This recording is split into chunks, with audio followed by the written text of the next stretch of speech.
خدا رحمان عز و جل کے ولی حضور غوث اعظم رحمت اللہ تعالیٰ علیہ کی نظر کی عظمت و شان دیکھیے کہ آپ رحمت اللہ تعالیٰ علیہ فرماتے ہیں اللہ عز و جل کے تمام شہر میری نظر میں اس طرح ہیں جیسے ہتھیلی میں رائی کا دانہ۔ غوث اعظم فرماتے ہیں لوگوں سنو، میں جانتا ہوں تم میں جنتی کون ہے اور دوسری کون ہے، میں جانتا ہوں تم میں شقی کون ہے اور سعید کون، میں جانتا ہوں تم میں خوش بخت کون ہے اور بدبخت کون ہے۔ فرمایا مجھے ساری خبریں ہیں۔ اب فرماتے ہیں عینی فی اللوح المحفوظ، میری آنکھیں ہر وقت لوح محفوظ میں لگی رہتی ہیں۔ لوح کیا ہے؟ وہ تختی ہے جس پہ تقدیر لکھی ہوئی ہے، اور قلم کیا ہے؟ جس سے تقدیر لکھی جاتی ہے۔ غوث اعظم فرماتے ہیں میری نظر ہر وقت لوح محفوظ پہ لگی رہتی ہے۔ اچھا، اب آپ کو حیران کن بات بتاؤں، فتاوی رضویہ کے اندر اعلیٰ حضرت نے نبی الاسلام کی پیدائش کی تاریخ 8 ربیع الاول لکھی ہے۔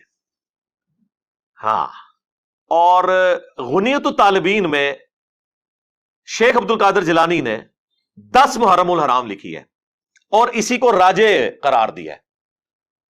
پیدائش کا مہینہ بھی فارغ ہو گیا اور تاریخ بھی فارغ ہوگی محرم میں۔ اب ہمارا ایک معصومانہ سوال ہے کہ آپ لوگوں کا یہ دعویٰ ہے کہ جو اولیاء اللہ ہیں، اور پھر آپ کلیم کیے ہوئے ہیں شیخ عبد القادر جیلانی کو اپنے بنائے ہوئے اولیاء میں سے۔ ہمارے جو اولیاء ہیں نا، ان کے سردار تو خلفائے راشدین ہیں، آپ کے بنائے ہوئے اولیاء کا جو سردار ہے وہ تو پوری کائنات کو اس طرح اپنی ہتھیلی پہ دیکھ رہے ہیں جیسے رائی کا دانہ۔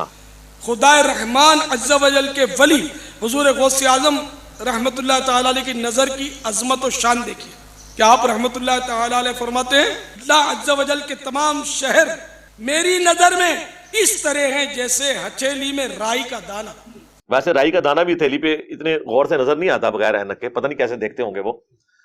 تو یہ تو آج ہمیں سائنس بتا رہی ہے نا خوردبین کے ذریعے کہ کیا کچھ ہے اس چھوٹے سے دانے میں اور بیج میں۔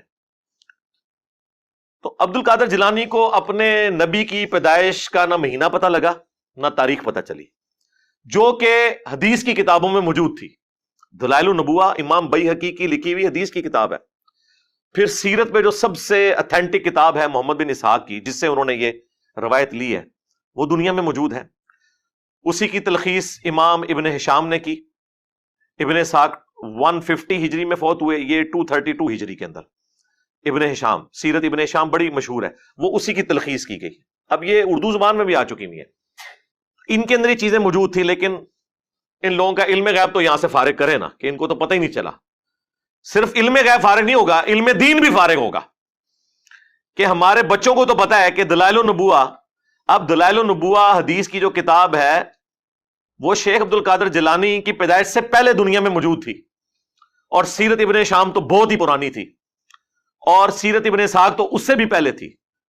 تو یہ تو کہتے ہیں وہ بہت بڑے عالم دین تھے، تو انہوں نے یہ حدیث کی کتابیں نہیں پڑھی ہوئی تھی۔ غوث اعظم فرماتے ہیں لوگوں سنو، میں جانتا ہوں تم میں جنتی کون ہے اور دوسری کون ہے، میں جانتا ہوں تم میں شقی کون ہے اور سعید کون، میں جانتا ہوں تم میں خوش بخت کون ہے اور بدبخت کون ہے۔ فرمایا مجھے ساری خبریں ہیں۔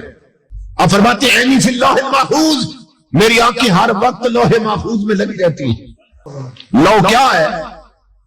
وہ تختی ہے جس پہ تقدیر لکھی ہوئی ہے، اور قلم کیا ہے؟ جس سے تقدیر لکھی جاتی ہے۔ غوث اعظم فرماتے ہیں میری نظر ہر وقت لوح محفوظ پہ لگی رہتی ہے۔ اب ان کے پاس آخری اربا پتہ کیا ہوتا ہے؟ وہ ہو سکتا ہے جی یہ انہوں نے کتاب ہی نہ ہوئے۔ ہاں، اسی بھی یہی چاہنے ہاں کہ اتھے ہی آؤ، یہ ساری کتاباں کرو دریا برد اور قرآن و سنت اتنے آ جاؤ، چھڈو انہوں نے۔ لیکن کتابیں خالی فارغ نہیں ہوں گی۔ ہاں، if there is no کشف al Mahjub there is no Ali bin Usman Hujwiri, if there is no المحنت المفنت there is no دیوبندیت۔ ہاں، انہی کتابوں میں تو یہ فرقے کھڑے ہوئے ہیں۔ اگر یہ کتابیں فارغ ہوں گی تو یہ صرف کتابیں نہیں فارغ ہوں گی، اپنے اپنے بابے بھی نہ لے کے ڈوبڑ گیاں۔